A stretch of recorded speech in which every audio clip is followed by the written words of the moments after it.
Hello everyone. अपना next topic है external ear. ठीक है, पीछे अपने थायरॉइड ग्लैंड पढ़ चुके हैं। अब अपना टॉपिक है एक्सटर्नल ईयर।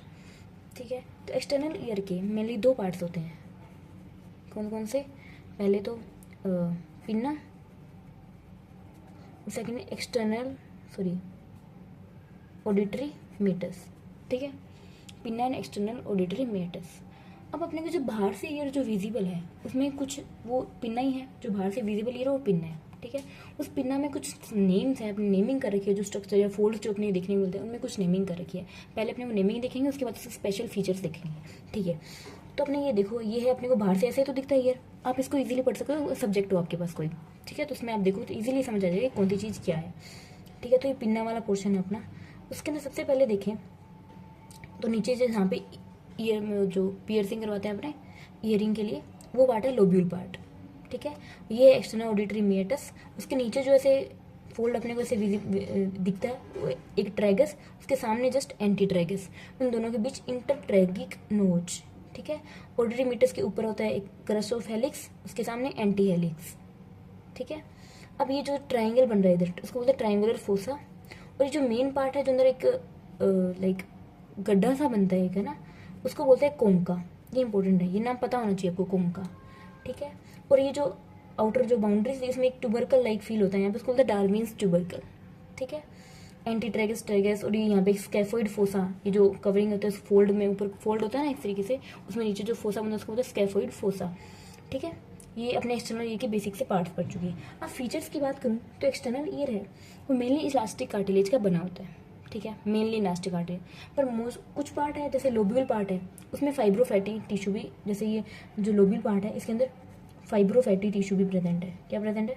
फाइब्रोफैटी टिश्यू से भी बना होता है ये। ठीक है, उसके बाद एक और इसका फीचर के अंदर बात करूँ तो एक्सटर्नल ईयर से रिलेटेड भी काफ़ी मसल्स होती है, बट अपने अंदर वेस्टिजियल है तो अपने इनकी बातें नहीं करते। जो लोअर एनिमल्स हैं उन्हें पता होगा, तुम्हें देखा होगा अपने ने कि जो वो कान वान हिलाते रहते हैं तो उनमें वो काम करती है, अपने अंदर ही वेस्टिजियल मसल्स है। ठीक है, अब अपने बात करते हैं नर्व सप्लाई। अपने पढ़ रहे हैं पिन्ना, पिन्ना पिन्ना या ओरिकल जिसको बोलते हैं, उसकी नर्व सप्लाई देखते हैं हम अपने। अब नर्व सप्लाई में मैं आपको बीडीसी का ही डायग्राम दिखाती हूँ ना। इजी, मतलब इजी है, ये कोई वो नहीं है, टफ टॉपिक नहीं है। तो जैसे आपको जो बाहर से विजिबल ईयर है उसको बोलते हैं lateral part of the year. आप उसको फोल्ड करके पीछे जो ईयर बन रहा है, मतलब पिन्ना में जो लेटरल साइड दिख रहा है जो मीडियल साइड है। ठीक है, तो जो लेटरल साइड है उसके अंदर अपर 2/3 पार्ट है, जो upper 2/3 part of the lateral ear, pinna, lateral part of the pinna, वो सप्लाई होता है ओरिकुलो टेम्पोरल नर्व से। किससे होता है? ओरिकुलो टेम्पोरल नर्व से। एंड जो लोअर 1/3 पार्ट होता है वो किससे सप्लाई होता है? ग्रेट ओरिकुलर नर्व से। ओके, ग्रेट ओरिकुलर नर्व से। और अब इसको पीछे से, इसको फोल्ड करके अपने पीछे से देखें तो पीछे में अपर 2/3 पार्ट किससे सप्लाई होता है? लेसर ऑक्सीपिटल नर्व से। एंड लोअर 1/3 सेम वही ग्रेट ओरिकुलर नर्व से। मतलब इनका लोअर 1/3 तो दोनों में सेम ही होता है, लेटरल और मीडियल, वो है ग्रेट ओरिकुलर। आगे का 2/3 ऊपर का ओरिकुलो टेम्पोरल, उसका पीछे का लेसर ऑक्सीपिटल।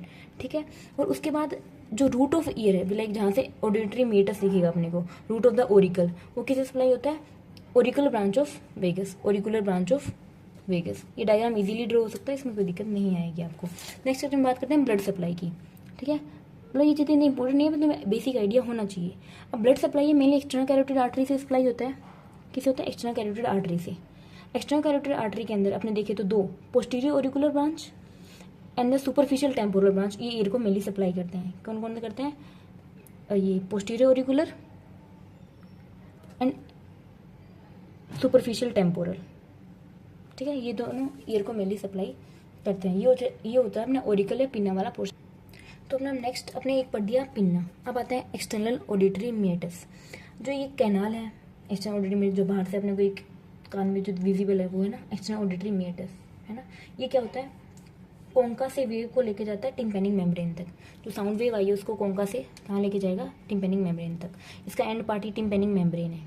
ठीक है, जिससे मिडल ईयर और एक्सटर्नल ईयर सेपरेट रहता है, ओब्लिकली प्रेजेंट होती है, ये एक बेसिक फीचर इसका। अब ये कैनाल है ना, ये एस शेप कैनाल है। कैसी शेप? S shaped. तो एस शेप है तो इसके अपने 3 पार्ट्स में डिवाइड करते हैं, outer part, middle part and inner part. अब इसकी एक डायरेक्शन है जो अपने को पता होनी चाहिए। जैसे आउटर पार्ट है वो डायरेक्टेड, तीनों पार्ट्स मीडियली मूव करेंगे, कैनाल जाएगी तो मीडियली ना, उसमें अपवर्ड और डाउनवर्ड इनमें थोड़े लफड़े है ना, उसमें देखते हैं अपने। जो कैनाल एस शेप है तो उसमें आउटर मोस्ट जो पार्ट है वो डायरेक्टेड किधर है, मीडियली जाएगा, फॉरवर्ड जाएगा एंड अपवर्ड जाएगा, मीडियली जाएगा, फॉरवर्ड जाएगा एंड अपवर्ड जाएगा। ओके, एंड जो मिडिल पार्ट है वो डायरेक्ट मीडियली जा ही रहा है, बैकवर्ड जाएगा, अपवर्ड जाएगा, तभी तो एस बनेगा ना। ऐसे करके अब अगेन जो नेक्स्ट पार्ट हो ऐसे जाएगा तभी तो एस बनेगा, ठीक है। और then inner part is direct medially, forward and downward, है ना, याद रहे तो ठीक है ना। ये बात है इसमें। इसका इंपॉर्टेंस क्या है, आप अपने इसको क्या कैसे काम में लेते हैं अपने, है ना। तो इसमें है कि जब भी अपने कुछ डॉक्टर का जो एग्जामिन करता है वो कैसे करता है, अपने जो ओरिकल पार्ट है उसको वो कैसे एग्जामिन करेगा, उसको पुल करता है, वो अपवर्ड पुल करता है, बैकवर्ड पुल करता है, स्लाइटली लेटरल पुल करता है, जिससे अपने को सारी कैनाल क्या होती है, एक लाइन एक सीधी दिखाई देती है, ताकि वो आराम से अपने कान के अंदर देख सके, ईयर के अंदर देख सके, ठीक है। तो कैसे पुल करेगा, अपवर्ड बैकवर्ड, अपवर्ड पुल करेगा, बैकवर्ड पुल करेगा एंड स्लाइटली लेटरली पुल करेगा, ठीक है। क्योंकि फर्स्ट पार्ट हमने पढ़ा था उसका जस्ट उल्टा है, ये करना ही पड़ेगा उसको उल्टा, बैकवर्ड एंड अपवर्ड जो भी है ना, ये होता है अपना पिन्ना का फीचर्स। अब आता है कि जो कैनाल है उसमें ये 24 mm लॉन्ग है, दिख रही है, जिसमें आउटर 1/3 8 mm, इनर 2/3 है, वो मीडियल टू लेटर टू ऐसे बोल सकते हैं 16 mm। जो आउटर पार्ट होता है वो कार्टिलेजिनस होता है, अंदर वाला पार्ट होता है तो बोनी पार्ट होता है, ठीक है। अब ये कार्टिलेजिन है, ये बोनी है, इसमें आगे टिम्पेनिक मेम्ब्रेन है, ओब्लिकली प्रेजेंट है। अभी कैनाल बन चुकी है एक, अब कैनाल का ये टिम्पेनिक में ओब्लिकली प्रेजेंट है तो इसका जो रूफ है सॉरी जो फ्लोर है उसकी लेंथ ज़्यादा होती है as compared to roof, because ये ओब्लिकली प्रेजेंट होती है ये, ठीक है। और अब इसमें ये थोड़ा बहुत डायमीटर भी होता है, 8 mm 16 to 24 mm लॉन्ग हो गई, 24 mm लॉन्ग होगी। अब आते हैं कि ये जो कैनाल होती है ना वो सारी शी शेप है, ये ऐसे मतलब कैनाल है बट इसको पूरा कोई और कर रहा है, बीच में कोई और पार्ट है जो इसको पूरा करने के लिए आ रहा है। जैसे मान लो ये कैनाल कुछ इसी तरीके से थी, उसको कैनाल बनाने के लिए ऊपर से कोई और चीज़, तो कार्टिलेजिनस जो पार्ट होता है ना उसके अंदर तो कुछ नहीं, फैटी टिश्यू आ जाता है, फैटी टिश्यू आ जाता है। हाँ, मैं बोल रही थी सी शेप कैनाल होती है ना, इसको पूरा करने के लिए कार्टिलेजिनस कोई अलग और पूरा करता है, बोन में कोई और पूरा करता है, ठीक है। तो कार्टिलेजिनस पार्ट में जो सी शेप बनती है उसको कौन पूरा करता है, फाइब्रस टिश्यू पूरा करता है। जो बोन में जो सी शेप बना है उसको कौन पूरा कंप्लीट करता है, वो करता है squamous part of the temporal bone, ठीक है, squamous part of the temporal bone उसको कंप्लीट करता है। जो अपने कार्टिलेजिनस पार्ट है इसके अंदर में सीरूमिनस ग्लैंड, सेबेसियस ग्लैंड और हेयर्स प्रेजेंट होते हैं, जिसमें जो वैक्स का सिक्रेशन होगा, ओके। और ये ह्यूमिडिटी मेंटेन करता है, ये बेसिक से ईयर के काम है, ओके। अब अपने देखते हैं एक्सटर्नल ईयर की ब्लड सप्लाई में अपने देखते हैं कि सबसे पहले अपने देखा था इसमें वो कौन कर रही है, एक होती है सुपरफिशियल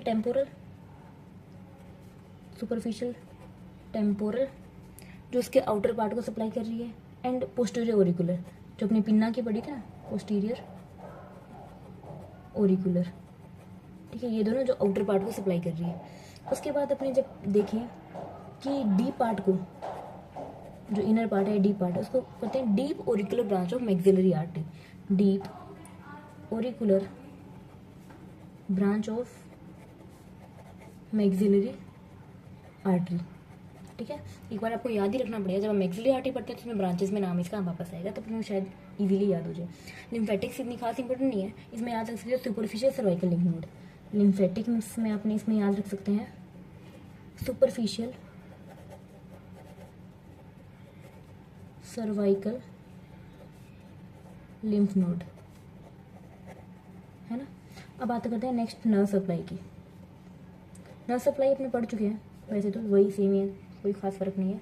एक ओरिकुलो टेम्पोरल नर्व जो आउटर पार्ट को सप्लाई कर रही है, ठीक है, और जो पोस्टीरियर हाफ है इसका उसको ओरिकुलर ब्रांच ऑफ वेगस सप्लाई कर रही है। कौन कौन, ओरिकुलो टेम्पोरल जो आउटर पार्ट, एंटीरियर हाफ कौन सप्लाई कर रहा है, ओरिकुलो टेम्पोरल, और पोस्टीरियर हाफ कौन सप्लाई कर रहा है, ओरिकुलर ब्रांच ऑफ वेगस, जो हमने पढ़ा था पहले रूट ऑफ उसके अंदर, ठीक है। तो ये अपना कंप्लीट जो होता है एक्सटर्नल ईयर। इसमें कुछ एक क्लिनिकल पॉइंट्स हैं वो देखते हैं अपन।